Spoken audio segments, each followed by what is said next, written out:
بلا شبہ دجال قرب قیامت کا سب سے عظیم فتنہ ہے جس کا ذکر ہر نبی نے کیا، لیکن اس کے حلیے، اس کے دعوے اور اس کے فتنہ و فساد پھیلانے کی تفصیل صرف حضور پاک صلی اللہ علیہ وآلہ وسلم نے بیان کی، جو کہ حدیث کی شکل میں ہم تک پہنچی۔ اور جب ظاہر ہوگا تو ایک خاص قسم کی سواری پر ہوگا۔ اس کی سواری میں ایسی کیا قوت ہوگی جو اس کو مشرق سے مغرب تک کا سفر سورج کے غروب ہونے سے پہلے تک کروا دے گی۔ انہی احادیث میں دجال کی سواری کا بھی ذکر ملتا ہے۔ اس کے بارے میں آپ صلی اللہ علیہ وآلہ وسلم نے فرمایا کہ اس کی سواری ایک گدھا ہوگی جس کے دونوں کانوں کے درمیان 40 ہاتھ کا فاصلہ ہوگا۔ ناظرین، آج کی اس ویڈیو میں ہم دجال کی اسی سواری یعنی گدھے کے بارے میں جانیں گے کہ یہ کیسا ہوگا، اور آج کے دور کے علماء اکرام کی اس بارے میں کیا رائے ہے۔ کیا یہ سواری واقعتاً ایک گدھا ہوگی یا پھر اس دور جدید سے اس کا تعلق ہوگا؟ دنیا اسلام کے معزز ناظرین، میں ہوں سید احسن رضا، اور تمام دیکھنے اور سننے والوں کو السلام علیکم۔ بسم اللہ الرحمن الرحیم، اللہم صلی علی محمد و آل محمد۔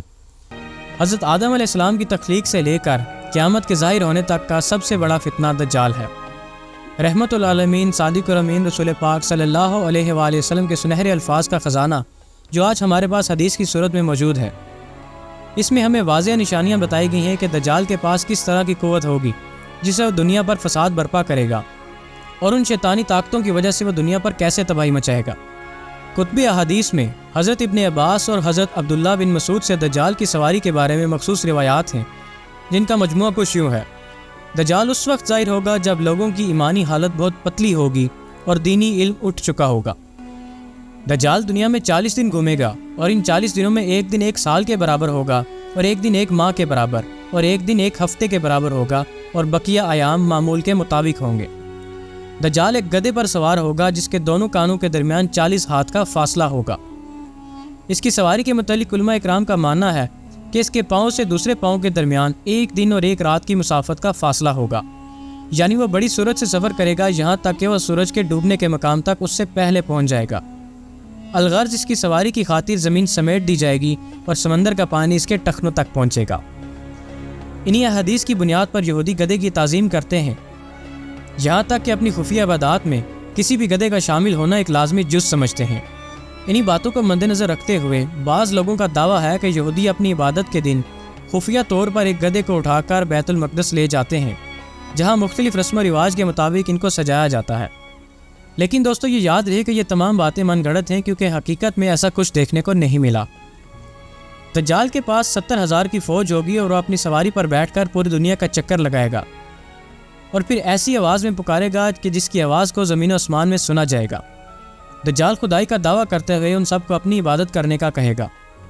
ابن ماجہ میں رسول اللہ صلی اللہ علیہ وآلہ وسلم کی ایک حدیث مبارک ہے، جس میں آپ صلی اللہ علیہ وآلہ وسلم نے فرمایا کہ آپ کا خدا ایک آنکھ والا نہیں ہو سکتا، جو ہم سب کو آنکھیں دیتا ہے وہ خود کیسے بینائی سے محروم رہ سکتا ہے۔ دجال بدبخت کے ماتھے پر کافر لکھا ہوگا، جسے صرف اور صرف کامل ایمان والے یعنی مومن ہی پڑھ سکیں گے۔ مختلف علماء اکرام کی رائے ہے کہ ایسے گدھے کا پیدا ہونا یہ بات بعید از عقل ہوگی، کیونکہ ایسا ممکن نہیں ہو سکتا کہ ایک ایسا گدھا پیدا ہو جس کے دونوں کانوں کے درمیان 40 ہاتھ کا فاصلہ ہو، اور وہ جب سمندر میں چلے تو پانی اس کے ٹخنوں کو چھوئے، یعنی اس کی اونچائی اتنی ہوگی کہ سمندر اس کے ٹخنوں تک پہنچے گا، اور جو سورج کے طلوع ہونے والی جگہ سے اس کے غروب ہونے کے مقام پر اس کے غروب ہونے سے پہلے بغیر تھکاوٹ اور ماندگی کے پہنچے۔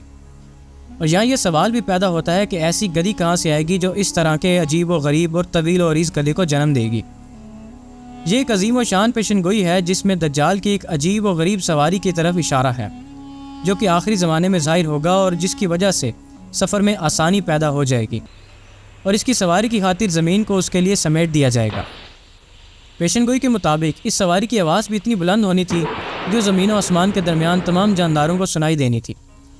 پیشن گوئی میں یہ واضح اشارہ بھی تھا کہ اس کی تیز رفتاری اور اس پر سفر کی سہولت کی وجہ سے لوگ دوسری سواریوں سے بے نیاز ہو جائیں گے۔ اس کی مثال اگر دور حاضر میں دیکھیں تو لوگوں نے پرانے ذریعے سفر جیسے گھوڑا، اونٹ وغیرہ کو ترک کر دیا ہے، اور ان کے متبادل اب قسم قسم کی سواریاں ایجاد ہو چکی ہیں، جیسا کہ ریل گاڑیاں، بحری جہاز اور ہوائی جہاز وغیرہ وغیرہ۔ لہٰذا محققین کی رائے کے مطابق دجال کی سواری کوئی اڑن تشتری یا آج کے دور کا کوئی ایڈوانس ہوائی جہاز بھی ہو سکتا ہے۔ ناظرین گرامی، واضح رہے کہ ابھی اسرائیل کی جانب سے ایک ایسا طیارہ ایجاد کیا گیا ہے جو کہ مسلسل 52 گھنٹوں تک 35,000 فیٹ کی بلندی پر پرواز کر سکتا ہے، اور حیرت انگیز بات یہ ہے کہ اس کے پروں کے درمیان 40 گز کا ہی فاصلہ ہے۔ اس کو غور سے دیکھنے پر آپ کو اس کے پر بالکل گدھے کے کانوں کی طرح دکھائی دیتے ہیں۔ الغرض حدیث میں دجال کی سواری کی جو نشانیاں بیان کی گئی ہیں وہ تمام تر آج کے جدید طیاروں میں موجود ہیں۔ دجال کی سواری خواہ کوئی اڑن تشتری ہو یا کوئی سپر سونک جیٹ، ان تمام باتوں سے یہ نتیجہ نکلتا ہے دور جدید میں یہ UFOs اور سپر سونک جہاز انسانوں کے فائدے کے لیے بنائے گئے ہیں، لیکن مستقبل میں جب دجال اس ایڈوانس ٹیکنالوجی پر قابض ہو کر انہی جدید سواریوں یا پھر ان سے بھی کوئی ایڈوانس سواری پر قبضہ کر کے پوری دنیا کا چکر چند منٹوں میں لگائے گا۔ ان تمام باتوں کو مد نظر رکھ کر ہم یہ بات کہہ سکتے ہیں کہ ہم اس آخری دور میں داخل ہو رہے ہیں جس میں دجال کے ظہور کا وقت زیادہ دور نہیں۔ بلا شبہ یہ فتنوں کا دور ہے اور اس وقت انسانیت دجالی قوتوں کے فتنہ عظیم کی طرف بڑھ رہی ہے۔ لہٰذا ہم سب کو چاہیے کہ ہر گزرتے لمحے کے ساتھ ہمیں خدائے برحق سے یہ التجا کرنی چاہیے کہ وہ اس عظیم فتنے سے ہمیں محفوظ رکھے اور ہمارا خاتمہ بالایمان کرے، آمین۔